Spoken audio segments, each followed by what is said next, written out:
কণ্ট্ৰলত আছে আৰু ৰাতিপুৱা যি ঘটনা হ'ল তাৰপিছত আমি এডিশ্যনেল ফ'ৰ্চ ইয়াত এপ্লাই কৰিছোঁ। চিনিয়ৰ অফিচাৰ চবে আহি পাইছে ইয়াতে আৰু যিখিনি একশ্যন ল'বলগীয়া লোৱা আছে কেইটামান মানুহ অলৰেডি আমি পিক আপ কৰিছোঁ আৰু ঘটনাটো এনেকুৱা ইভিকশ্যন কৰি দিয়াৰ পিছত আমাৰ ফৰেষ্ট আৰু আৰক্ষীৰ ওপৰত তেনেকুৱা এটেক কৰাটো কেতিয়াও সহ্য কৰা নহ'ব। ইয়াত যিখিনি জড়িত হৈ আছে মানুহবিলাক আইডেণ্টিফাই কৰা আছে আৰু বাকীখিনি আমি যিখিনি চাই পেলাই ফৰ্ডাৰ আইডেণ্টিফাই কৰি আছোঁ।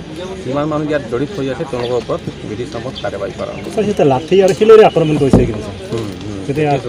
আৰু আমাৰ সুৰক্ষাকৰ্মীসকল বহুতজনৰ তেনেকুৱা জখম হৈছে, পাথৰৰ ইঞ্জুৰি হৈছে। তো তিনিজনৰতো তেনেকুৱা মানে ট্ৰিটমেণ্টটো চলি আছে আৰু কিছু একশ্যন লোৱা হ'ব, আকৌ এৰি দিয়া নহ'ব।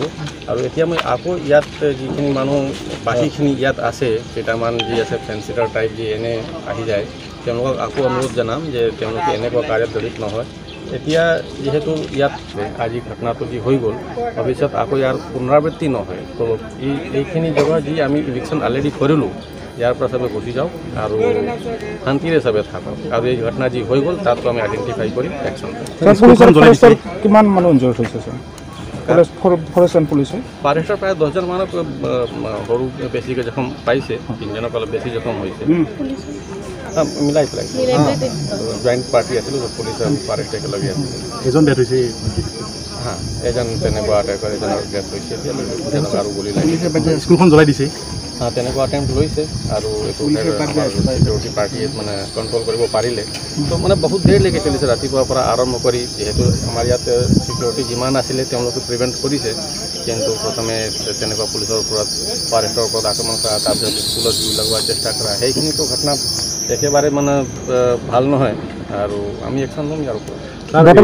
অভিযান ভালদৰে চলিলে, তাত ছাপোৰ্ট কৰিলে সকলোৱে, কিন্তু হঠাৎ আজি এই ঘটনা কি বুলি ভাবে আপোনালোকে? সেইটোৱে কেইটামান বেড এলিমেণ্টবিলাক সোমাই আছে, উচটনি দি থাকে, ইনভেষ্টিগেট কৰি থাকে আৰু তাৰ কাৰণে এনেকুৱা আজি ঘটনা হ'বলৈ পালে। যদি আমি কণ্টিনিউচলি ইয়াত চিকিউৰিটি ৰাখিয়ে থৈছিলোঁ, কেতিয়াও একেবাৰে এৰি দিয়া হোৱা নাছিলে, চিকিউৰিটি ইয়াত কেম্প কৰিয়েই আছিলে। তাৰ কাৰণে এই মানে ফেচ টু ফেচ কনফ্লিক্টটো আজি হ'ল আৰু আমি সেইটোৱে চবক আকৌ একবাৰ আপিল কৰিম, কেলে আমি আননেচেচাৰী ফ'ৰ্চ ইউজ কৰিব খোজা নাই কাৰো ওপৰত। আকৌ আপিল কৰিম এনেকুৱা ইয়াত য'ত ইভিকশ্যন কৰি দিয়া আছে ইয়াতো আকৌ আহি নোসোমাই। যিহেতু আটক কৰা হৈছে কেইজনমানক জ্বলাই দিয়া,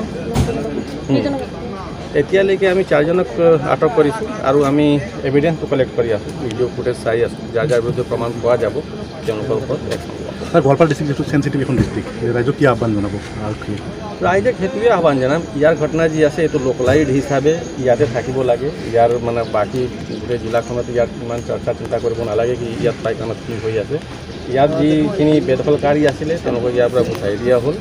এতিয়া চিটুৱেশ্যন কণ্ট্ৰলত আছে। বাকী গোটেই জিলাখনত চবে নিজেৰে শান্তিৰে থাকক, এইটোকে। Thank U.